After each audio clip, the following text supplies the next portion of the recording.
हम सफल होते होते क्यों चूक जाते हैं? सफलता से पहले ऐसी कौन-सी बात हो जाती है,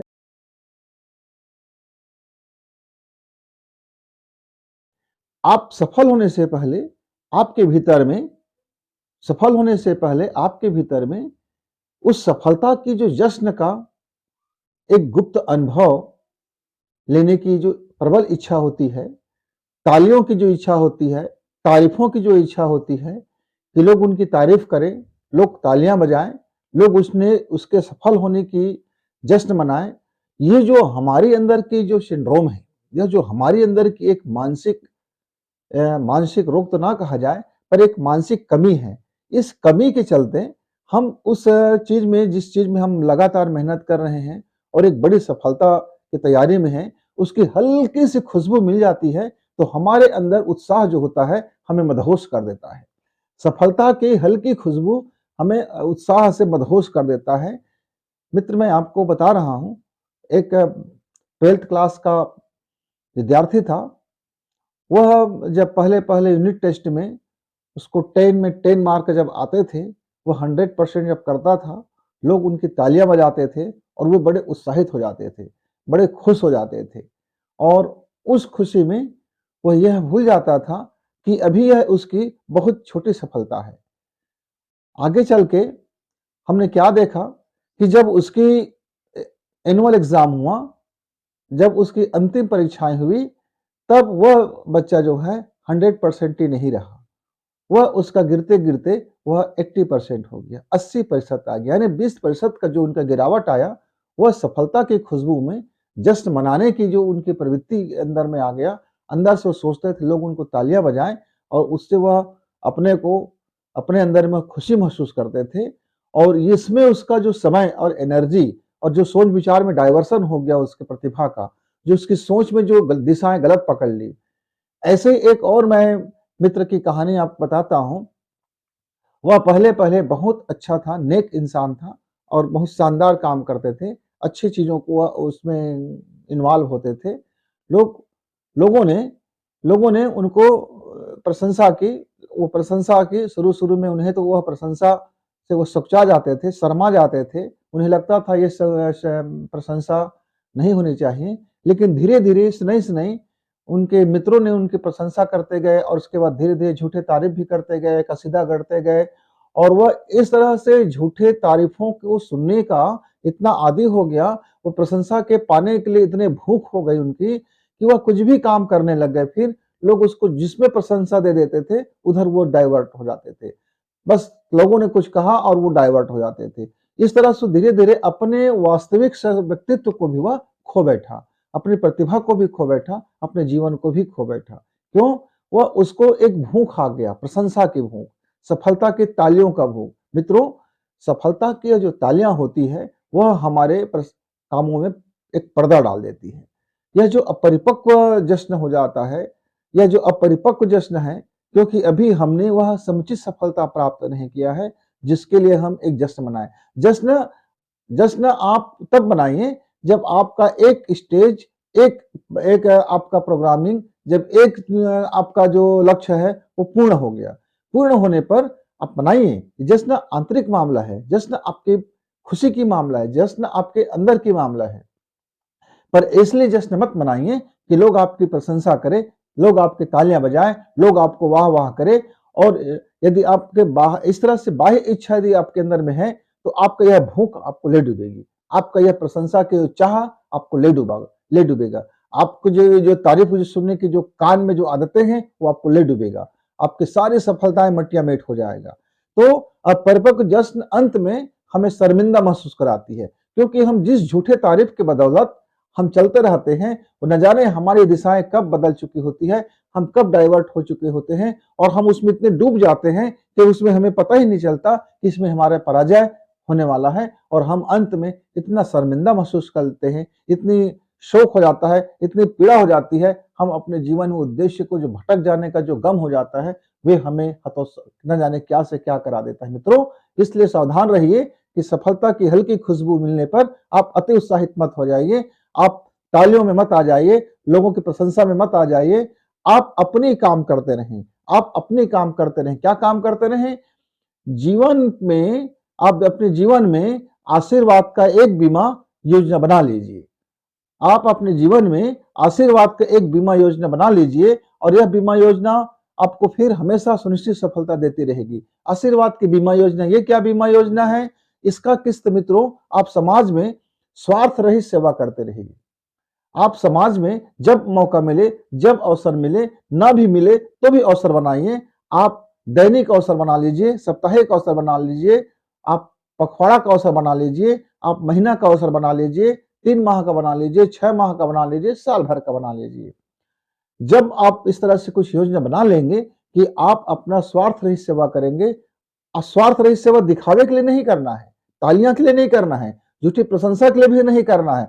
यहां आपका स्वार्थ रहित सेवा आपका वह एक किस्त है जो आशीर्वाद का बीमा योजना है।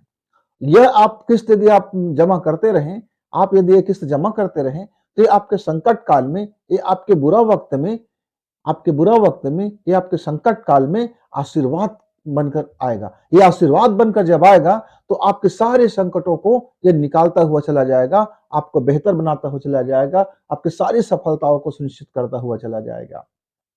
यह प्रीमियम आप जब भरें तो ऐसा कोई सुनिश्चित प्रीमियम नहीं होना चाहिए कि फलां व्यक्ति मेरे रिश्तेदार हैं तो मैं उनकी सेवा कर दूं। नहीं मित्रों, स्वार्थ रहित सेवा मतलब उस सेवा में आपका कोई निजी बड़ा स्वार्थ ना दिखता हो, कोई व्यापार व्यवसाय ना हो, आपका आपका कोई गुड़ा भाग उस पर ना हो, आपका मन का कोई दबी हुई महत्वाकांक्षाएं भी ना हो। इस तरह से यदि आप अपने प्रीमियम भरते जाते हैं तो यह आशीर्वाद के रूप में, यह अंतरिक्ष में आपका सुरक्षा कवच बन करके, आपको एक दिशा निर्धारक बन करके, आपका एक गाइडर बन करके, आपका एक प्रकाश बन करके, आपका एक कंडिल बन करके, आपका एक टार्च बन करके वो सदैव आपकी मदद करने के लिए वो तत्पर रहते हैं। इसके लिए आपको क्या करना होगा? संयम और आशीर्वाद, यदि दो चीजें आपके पास है, संयम है और आशीर्वाद है, तो आप अपने जीवन को कभी भी पुनर्निर्माण कर सकते हैं। संयम है और आशीर्वाद है, यदि संयम है और आशीर्वाद है तो आप अपने जीवन को, आप अपने लाइफ को कभी भी पुनर्निर्माण कर सकते हैं, क्योंकि ये दो चीजें आपको पुनर्निर्माण के लिए प्रोत्साहित करेगी।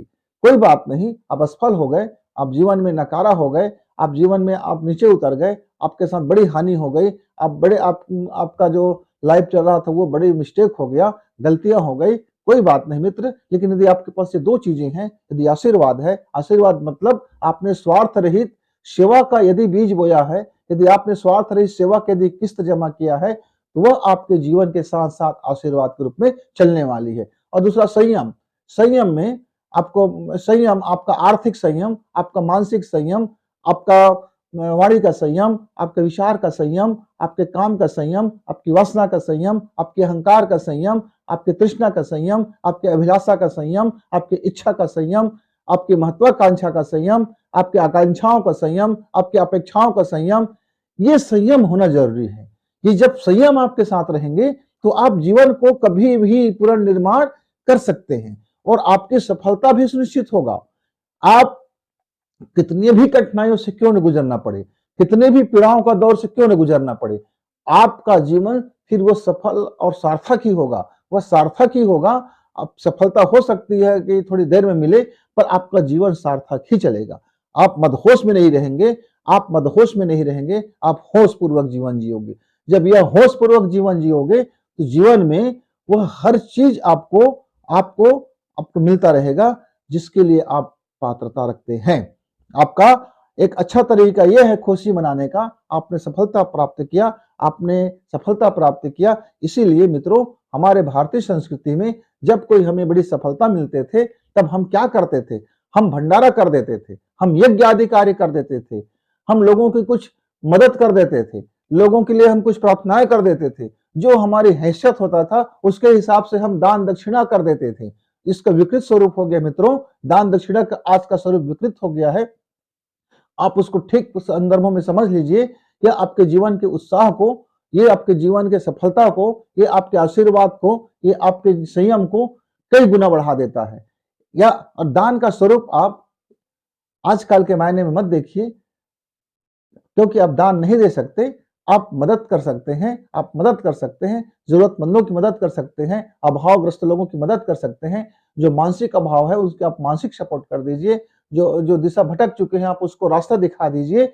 जिसके पास आज आज सब कुछ तो है, सब कुछ तो है, संपत्ति तो है, मित्र तो है, सगे संबंधी तो है, लेकिन उसके जीवन में उसके साथ चलने वाला, उसके उसके जो भटक गया है दिशा, उसको सुधारने वाला मित्रों की बड़ा अभाव हो जाता है। तो आप वहां एक गाइडर बन जाइए, आप वहां एक टार्च बन जाइए, आप वहां एक लाइट बन जाइए, उनके जीवन में उजास फैलेगा। अपनी मदद करने का तरीका सीखिए, आप सही ढंग से मदद करने का तरीका सीखिए, तो ये आपकी सफलता की खुशी को कई गुना बढ़ाती है। कभी कभी होता क्या है, कमी के सिंड्रोम वाले जितने व्यक्ति होते हैं, वो हमेशा अपने निर्णय को ही सही समझता है।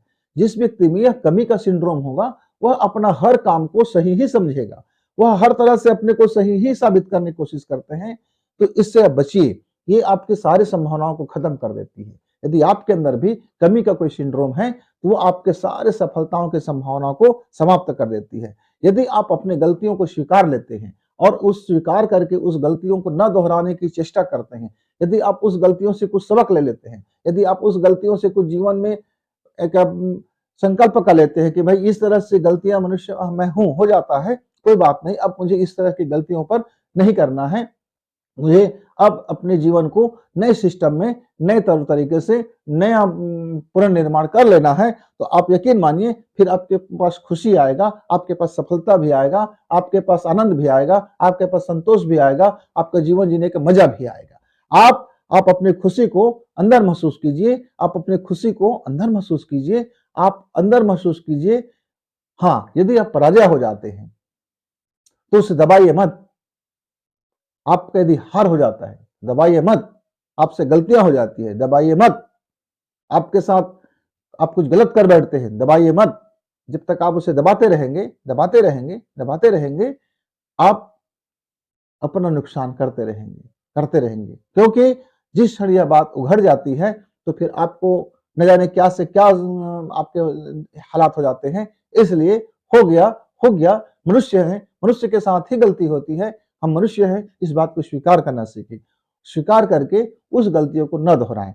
आपका जीवन फिर देखना, जब आप हल्के-फुल्के जीवन जियोगे, जब आपके जीवन में आपका स्वार्थ भी ठीक है, लेकिन आप निस्वार्थ भी कुछ काम करना शुरू करें, आप स्वार्थ रहित भी कुछ काम करना शुरू करें। स्वार्थ आप अपने लिए कर लीजिए और स्वार्थ रहित काम अपनी खुशी के लिए कर लीजिए। स्वार्थ आप अपने शरीर के लिए कर लीजिए और स्वार्थ रहित काम अपने मन के लिए कर लीजिए। आप स्वार्थ अपने इस भौतिक संसार के लिए कर लीजिए और स्वार्थ रहित काम अपने आध्यात्मिक जीवन के लिए कर लीजिए। स्वार्थ वाला काम अपने अपने प्रगति के लिए कर लीजिए और स्वार्थ रहित काम आप पूरे सामूहिक प्रगति के लिए कर लीजिए। तो इस तरह से आप यदि करते चले जाते हैं, मित्र, जीवन में यह आशीर्वाद का जो बीमा है, वो सदैव आपके साथ चलने वाला है। तो सफलता की बाधाएं क्या है? तो आप उस सफलता की बाधाओं को समझ गए कि आपके यह जो गुप्त खुशी को, तालियां बजाने की खुशी को और किसी के प्रोत्साहन की खुशी को आप ललायत रहते हैं, तब तक आपकी सफलता में बड़ी बाधा आ सकती है, आती रहेगी। आप इसको समझिए, अपरिपक्व जश्न न मनाइए। पहले आप जश्न को समझिए, ये जश्न आपको कहीं भारी ना पड़ जाए, ये जश्न कहीं आपको भारी ना पड़ जाए। आप अपने मदहोशी से बाहर निकलिए और अपने सफलता की खुशबू को बगरने दीजिए, फैलने दीजिए। आपकी सफलता की खुशबू को फैलने दीजिए। आप लगातार मेहनत करते रहिए, श्रम करते रहिए। तालियों की आवाज सुनने के लिए लायक मत रहिए। आपकी दबी हुई इच्छाएं, कोई आपको तारीफ करे, इस बाबत आप बाहर निकलिए कि दबी हुई इच्छाएं आपको कहां से कहां धकेल देगी मित्र।